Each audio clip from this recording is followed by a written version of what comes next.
We need to have a conversation about timelines. Timelines are extremely important when building out a roster, whether you're rebuilding like the Portland Trail Blazers are, or if you're trying to take that final step towards contention.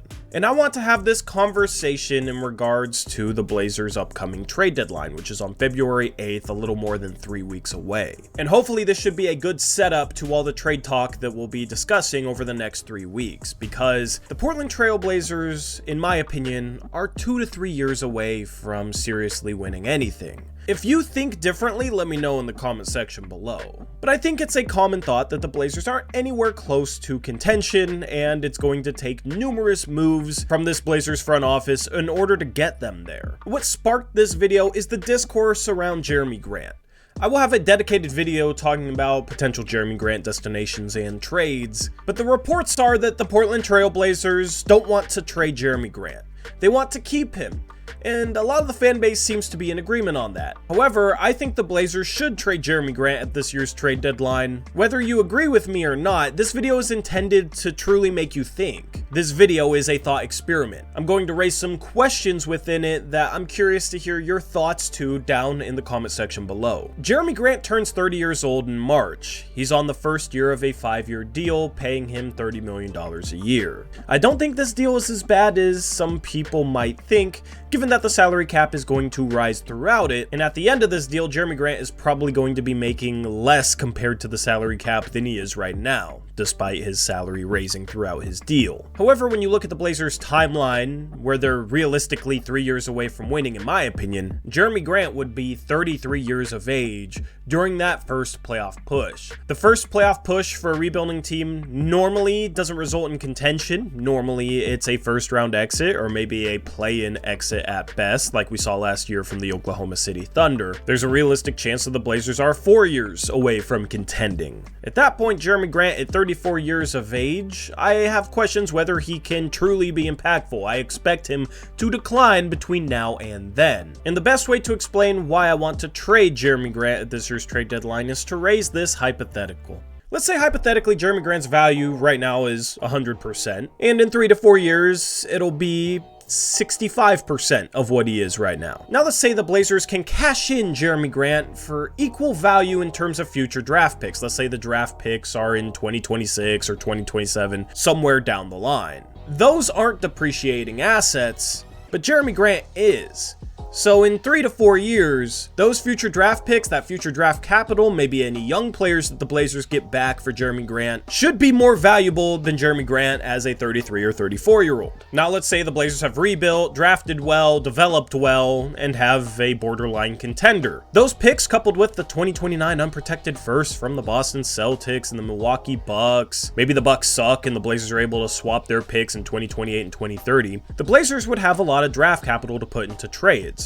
Hopefully by then they'd also have all their own future draft picks, because either they made the playoffs or they traded for their first round pick back from the Chicago Bulls that they owe them because of the Larry Nance Jr. trade. Those assets should hypothetically be able to trade for a star, or at least a better player than Jerami Grant is right now. At the very least, and I hope this makes sense, the Blazers should be able to flip what they got back for Jerami Grant for an equal caliber player 3 to 4 years from now. Now, of course, Jerami Grant at that point has depreciated, but what the Blazers hypothetically got back for him at the 2024 trade deadline hasn't, because it's young players and draft picks. That allows the Blazers to go out and get a player in 2026 or 2027 that is the caliber of player that Jerami Grant is right now, compared to hanging on to Jerami Grant and having a Jerami Grant that's maybe 2/3 of what he is right now. If I lost you on this hypothetical, I apologize, but if it made sense, great. The bigger picture and the theme from this is the Blazers need to maximize assets with their sights set on contending when they're ready to. Hanging on to a player right now when the Blazers are 10-29 in order to win a few more games because people are scared of being the Detroit Pistons. If that makes it harder to get to contention in 3 to 5 years, then that's simply not worth it. Because the whole point of this rebuild for me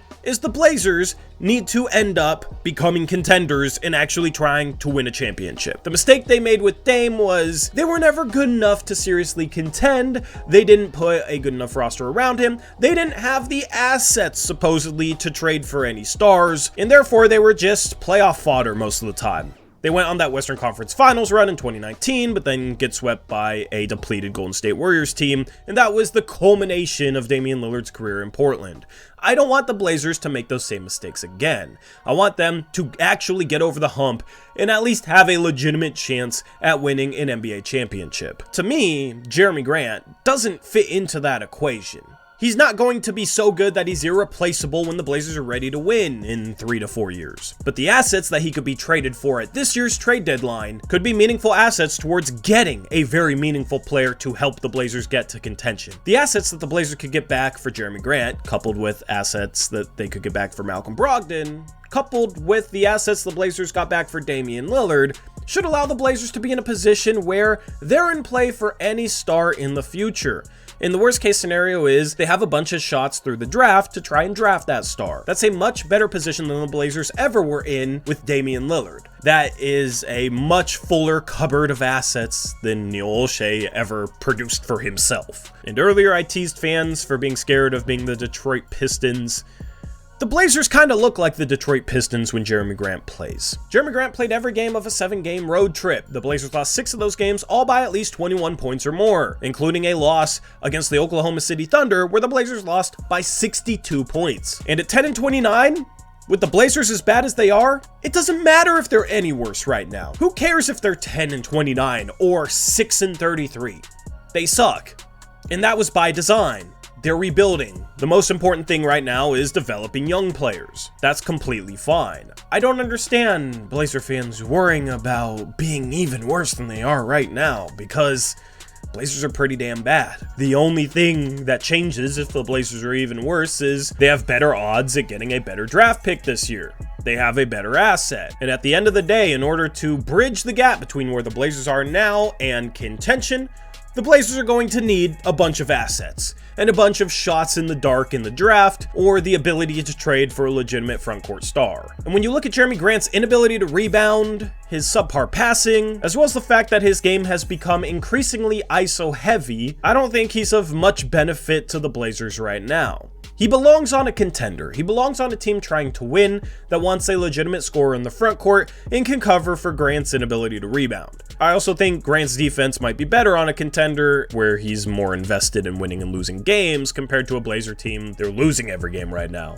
Jerami Grant hasn't been all that good defensively, in my opinion, this year for the Blazers, and he should be on a winning team. And the Blazers don't need to worry about who they replace Jerami Grant with at power forward once they trade him. The Blazers are likely going to tank the last month and a half of the year anyway, where they're starting who knows at that position. And honestly, the long-term starting power forward probably isn't on this Blazers roster right now. The long-term starting power forward isn't Jerami Grant either. He's going to decline. Once the Blazers are ready to win, Jerami Grant's going to be 33 or 34 years old. But flipping him for assets makes it more likely that the Blazers can get a legitimate starting power forward for the future, whether it's drafting players or trading those assets. Lastly, I'm a proponent of the Blazers trying to get expiring contracts back in trades for Jerami Grant, Malcolm Brogdon, and even DeAndre Ayton, letting those contracts expire in the summer, then having a bunch of cap space so they can maybe throw some money at Nicholas Claxton in free agency, or in the worst case scenario, they can simply take on bad contracts and trades that teams are trying to shed and get assets attached to those deals. Teams oftentimes are willing to attach first-round picks to get off certain contracts, and it's smart for rebuilding teams to jump at those opportunities to get essentially free first-round picks.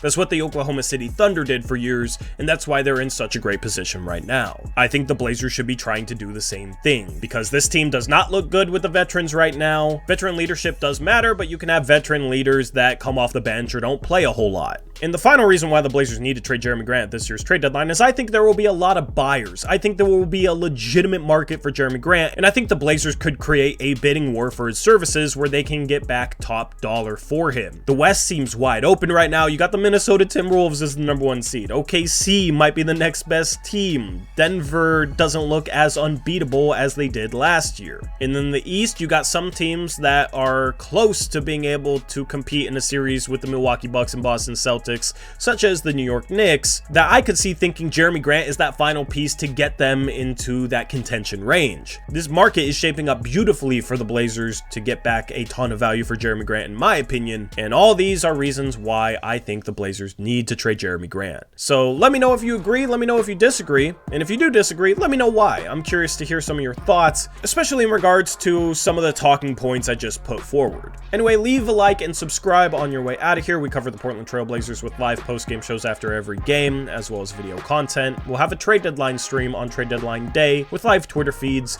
and analysis from myself and Eric Brandt. With that being said, I'm out of here. I'll catch you next time. Until then, as always, peace out. Go Blazers.